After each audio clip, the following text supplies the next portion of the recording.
আউযু বিল্লাহি মিনাশ শাইতানির রাজিম। বিসমিল্লাহির রহমানির রহিম। সম্মানিত উপস্থিতি, আসসালামু আলাইকুম। আলহামদুলিল্লাহিল্লাযী আনজালা আলাইহিল কিতাব নাহমাদুহু ওয়া নুসাল্লি আলা রাসূলিহিল কারীম। আম্মা বা'দ। আউযু বিল্লাহি মিনাশ শাইতানির রাজিম। বিসমিল্লাহির রহমানির রহিম। সুপ্রিয় উপস্থিতি,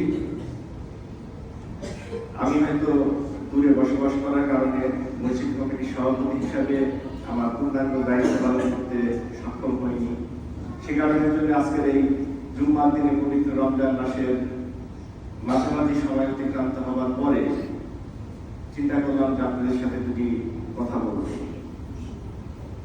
প্রথমে আমি রমজান মাস, তার পবিত্রতা এবং লাইলাতুল কদর নিয়ে ছোট্ট কিছু আলোচনা করতে চাই। আমি অল্প 5-7 মিনিটের মধ্যে অনেকগুলো হাদিস এবং কোরআনের আয়াত উল্লেখ করব। যারা জ্ঞানী এবং যাদের জ্ঞান অন্বেষণের আগ্রহ রয়েছে তারা দয়া করে দেখে নেবেন। এটা বিস্তার বিষয়, আমি যদি আলোচনা করতে চাই কয়েক ঘন্টা সময় লাগবে। প্রথমে আসি, মহান রব্বুল আলামিন পবিত্র কোরআনে সূরা বাকারার 183, 84 এবং 85 নম্বর আয়াতে রমজানের সিয়াম পালনের কথা উল্লেখ করেছেন। প্রথমত 182 নম্বর আয়াতে মহান রব্বুল আলামিন বলেছেন, হে ঈমানদারগণ, তোমাদের জন্য আমি রমজান মাসে রোজাকে সিয়ামকে ফরজ করেছি, যেমন ভাবে ফরজ করা হয়েছিল পূর্ববর্তী উম্মতগণের উপরে। এরপরে আরো বিস্তারিত ভাবে 185 নম্বর আয়াতে মহান রব্বুল আলামিন বলেছেন, রমজান মাস কোরআন নাযিলের মাস, যার সামনে এই মাসটি আসবে তারা যেন এই পূর্ণ মাস সিয়াম পালন করে। এছাড়াও সিয়ামের আরো গুরুত্ব রয়েছে, যেমন আমরা জানি হজের কাফারা, কিছু কিছু গুনার কাফারা স্বরূপ সিয়াম পালন করতে হয়। একইভাবে আনইনটেনশনাল মার্ডারের ক্ষেত্রেও সিয়াম পালনের কথা বলা আছে। কাজে সিয়ামটি পূর্ববর্তী সকল উম্মতের ক্ষেত্রেই ফরজ ছিল, আমাদের জন্য 1 মাস রমজান মাসে সিয়াম পালন করা ফরজ।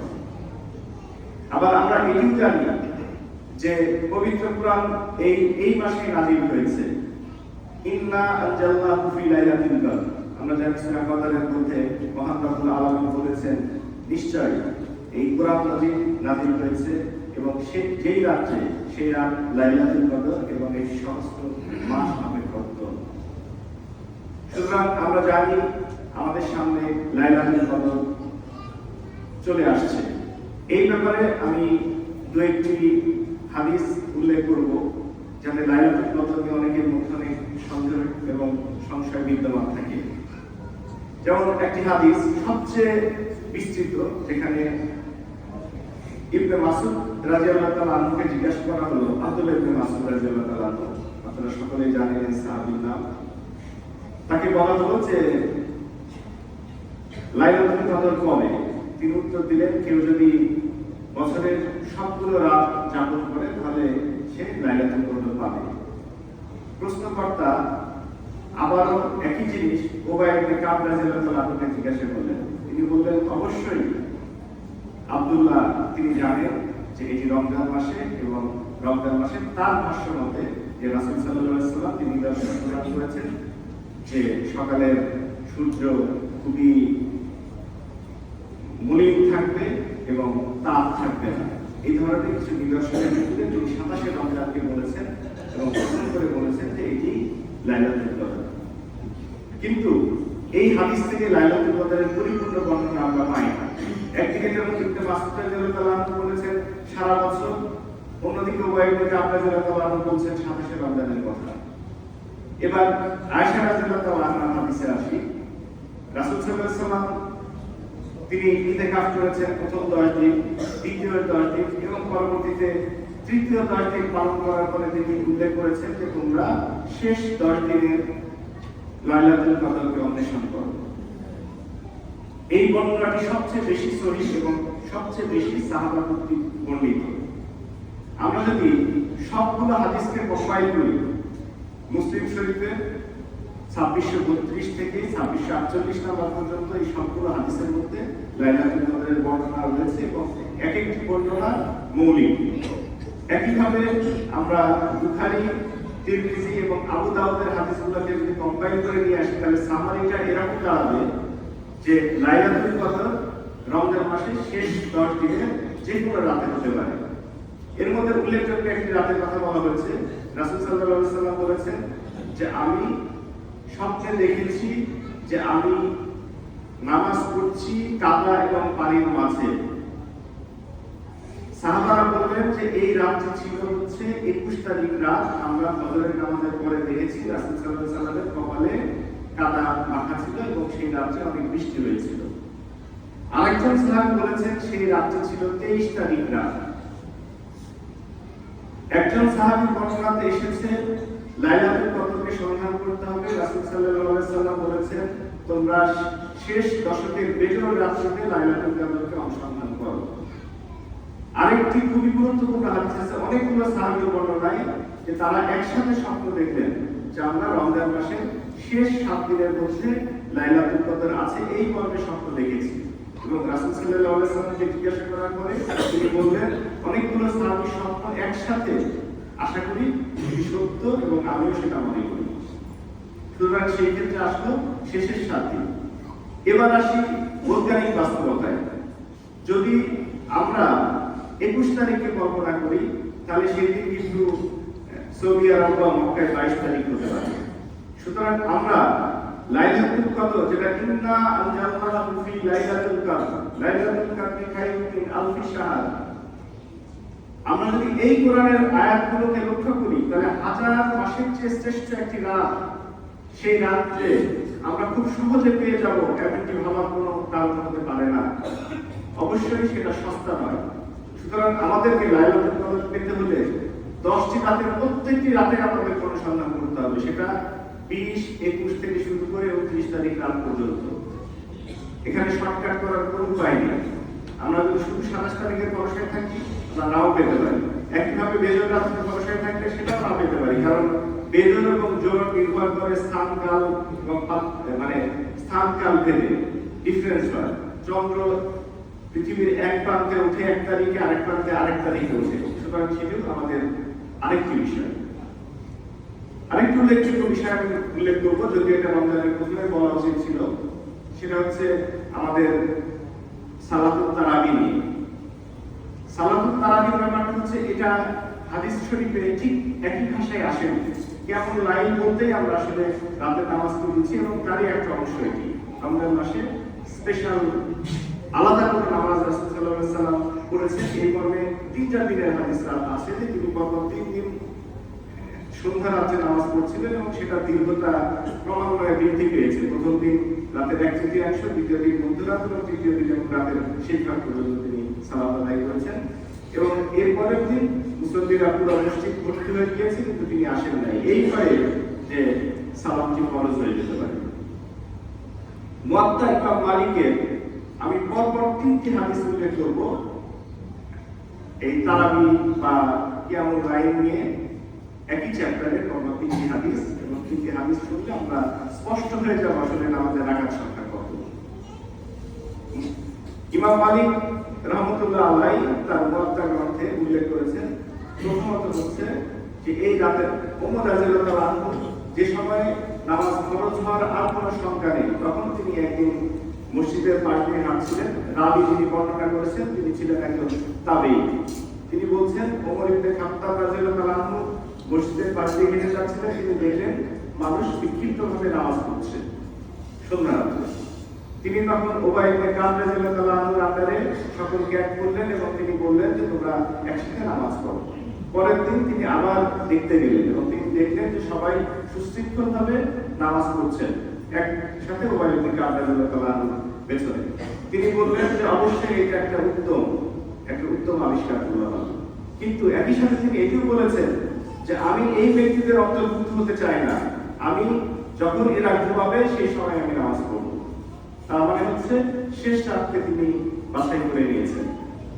সুতরাং তিনি কিন্তু প্রথম রাত্রে সেই তারাবির নামাজ পড়েন নাই, ওমর ইবনে খাত্তাব রাদিয়াল্লাহু আনহু নিজে শেষ রাতকে বেছে নিয়েছেন। এরপরে আরেকজন রাবীর বর্ণনায় আছে যে ওমর ইবনে খাত্তাব রাদিয়াল্লাহু আনহু 11 বা 13 রাকাত নামাজ পড়তে নির্দেশ দিয়েছিলেন। এটা হচ্ছে দ্বিতীয় হাদিসটি, এবং একই সাথে তৃতীয় হাদিসটিতে বলা আছে ওমর ইবনে খাত্তাব রাদিয়াল্লাহু আনহু 23 রাকাত নামাজের কথা বলেছেন। That means 20 + 3।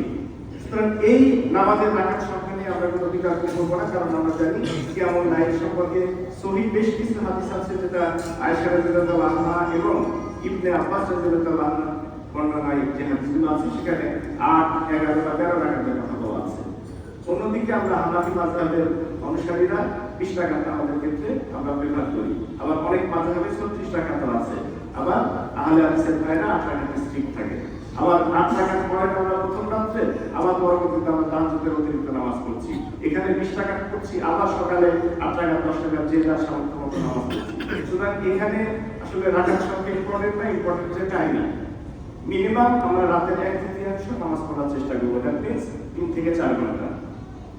তো সেটা যদি হয়, এটা 8 রাকাত রাসূল সাল্লাল্লাহু আলাইহি ওয়াসাল্লামের নামাজের দীর্ঘতা এবং সৌন্দর্য সম্পর্কে আয়েশা রাদিয়াল্লাহু আনহা বর্ণনা করেছেন যে আপনারা এটা নিয়ে কোশ্চেন করবেন। আমরা জানি একটি হাদিস আছে যেখানে